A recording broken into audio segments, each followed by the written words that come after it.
The tire rated fastest in the lab might actually be slower on real roads, because the standard test method violates the basic geometry of flat ground.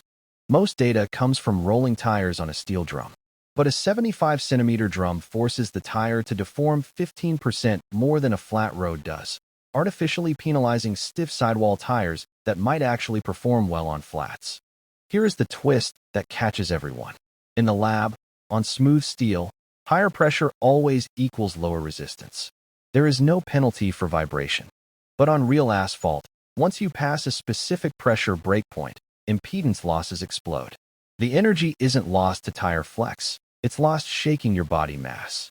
This leads to the massive contradictions we see between Tour magazine and bicycle rolling resistance data. Temperature protocols are the culprit. CRR drops significantly as rubber warms up.